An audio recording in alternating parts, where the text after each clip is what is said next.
Olá pessoal, neste vídeo vamos começar a explorar alguns detalhes aqui do contrato do jogo da velha.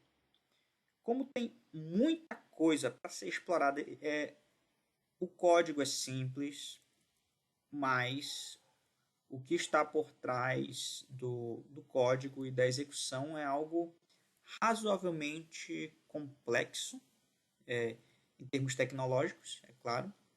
E nesta primeira parte, vamos explorar um pouquinho aqui a questão da segurança do contrato. Bem, nós temos aqui um contrato em que ele pode ser assinado alternadamente tanto por Alice quanto por Bob. Ok? Nesse contrato, a única restrição teórica para que aconteça a assinatura é que seja aqui a vez de um dos dois jogadores atuar no jogo. Então, se for a vez da Alice, a única pessoa autorizada a assinar o jogo é a Alice. Se for a vez do Bob, a única pessoa autorizada a assinar o jogo é o Bob. Mas aqui nós temos uma questão técnica. Neste caso aqui, no código, a chave pública não pode ser alterada. Não pode ser alterada por conta do código. Mas se nós adentrarmos aqui no ambiente, nós vamos poder fazer algumas modificações que eventualmente nós podemos tentar alterar essa chave pública. A chave pública do outro usuário. Por exemplo, se for a vez da Alice, eu teoricamente seria capaz de construir um output onde o próximo output do contrato eu teria uma chave que estaria sob total controle da Alice e o Bob não conseguiria mais assinar na vez dele. Então, quando chegasse a vez do Bob, a Alice voltaria a assinar e conseguiria todo o fundo do jogo para si. Porque, teoricamente, na verdade, não teoricamente, tecnicamente, a rede Bitcoin ela é uma rede que não tem outputs de estado. Ela é uma rede que é chamada de stateless, uma rede sem estado. Cada estado, na verdade, stateless não porque não tem estado, mas cada estado é único, ele não se propaga. Então, uma vez criado um novo estado, então não existe mais uma vez criado um novo estado, não existe mais uma recordação na rede acerca do que aconteceu no estado anterior. E continua, e mesmo usando o contrato do tipo stateful, ainda continua valendo essa regra dentro da blockchain. A blockchain não vê o estado atual como algo que necessariamente tem que guardar um DNA do estado anterior. Então, pegando aqui, por exemplo, a nossa transação de início de jogo, cadê? Foi essa aqui. Nossa transação de início de jogo, nós vamos lá na blockchain. Aqui eu estou usando transações das jogadas que nós apresentamos para vocês aí no jogo anterior. Já se foram aí 124 confirmações. Então, nós temos criado aqui esse script hash. Então, esse script hash é o script do nosso contrato. Então, se nós adentrarmos aqui no contrato e no script, nós vamos localizar aqui no script do contrato as duas chaves, de Bob e de Alice. Então, as chaves públicas. Quando for, na verdade, na atual na inicialização do jogo, a primeira pessoa a jogar, a fazer o lance é Alice. Então o que acontece? No lance da Alice, como eu falei para vocês, ela poderia utilizar esse output, porque ela tem autorização para utilizar este output. Em todo caso, um contrato, ele nada mais é dentro da rede como um output. Então, na vez da hélice, quem tem autorização para utilizar esse output é ela. Então, a hélice, teoricamente, assinando esse output. Isso aí dá para fazer, é razoável fazer. Se ela assinar esse output, ela tiver as ferramentas e o conhecimento necessário, ela poderia criar na próxima transação um outro output que não guarda recordação, que não guarda semelhança alguma com o script, com o contrato do script original. Se a pessoa só utilizar a ferramenta, então ela sai dessa transação de criação, que foi essa aqui dessa rodada que eu estou conversando com vocês, cujo a transação inicial foi essa. Então, ó, essa jogada aqui, que foi o uso deste output, foi feita nesta transação. Então, este output foi utilizado nesta transação. Então, está aqui o script, está aqui as chaves. Bem, localizamos as chaves. O script ele é razoavelmente grande, ele não tem assim, o tamanho dele é grande, então é muita execução, muita coisa que ele verifica. Beleza. E aí foi criado este output. Neste output, a hélice fez a jogada dela. No caso, na ocasião, a hélice pegou a primeira posição aqui do tabuleiro, posição 0, e executou a jogada, transferindo, criando um novo output, onde este output, agora quem tem autorização para utilizar esse output é Bob. Supondo que a hélice tivesse as condições necessárias e o conhecimento, as ferramentas necessárias para mudar a chave de Bob e repetir a chave de hélice, o Bob não poderia mais jogar, somente hélice poderia usar este output, ela poderia movimentar o contrato até o fim e criar o output, enviar o output para si mesmo.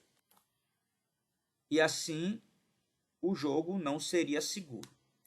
Entretanto, senhores, o que eu estou falando aqui para vocês, que eu estou apresentando para vocês, é porque eu tentei fazer isso.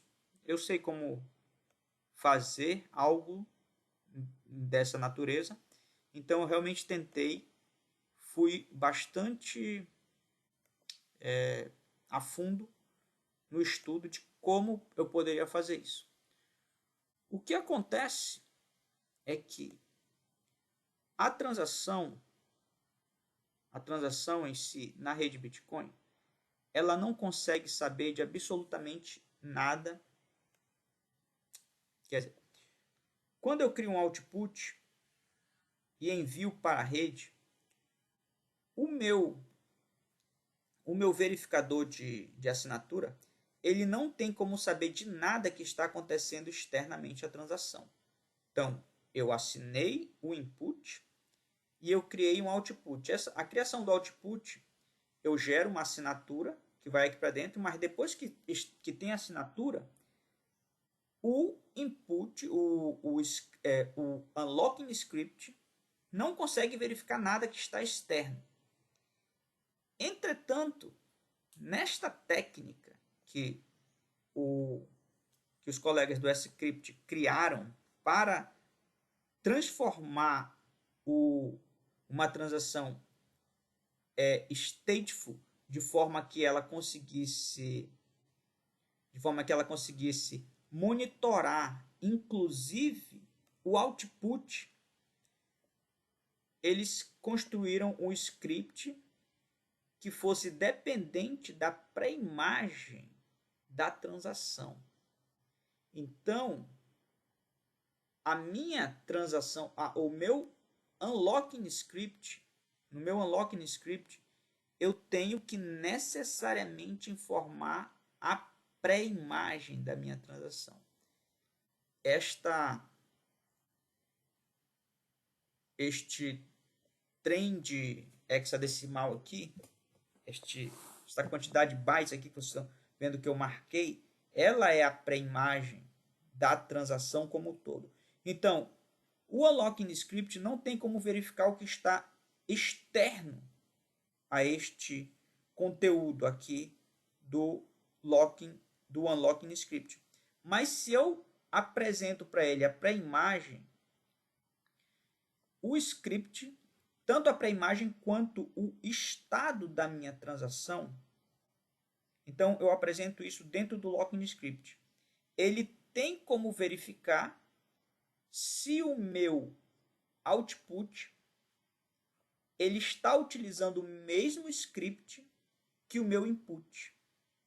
E eu não tenho como modificar, porque eu posso tentar enganar. Mas se eu tentar enganar, eu vou criar uma outra pré-imagem, vou criar uma outra assinatura, e quando ele verificar, as assinaturas não vão bater. Então,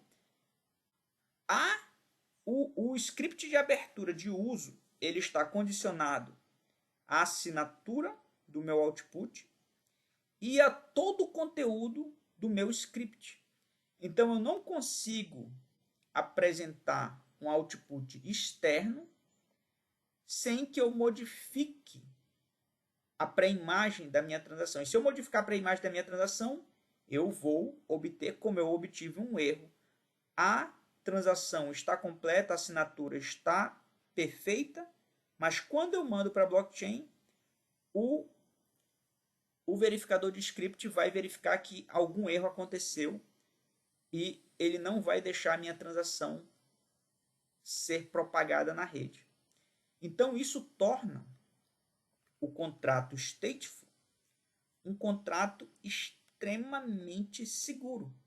Então, eu estou colocando aqui algumas condições, você pode tentar por si mesmo alguma outra técnica, mas eu digo para você que não tem como você burlar as regras do contrato, mesmo você sendo um conhecedor de como funciona as operações aqui dentro da blockchain.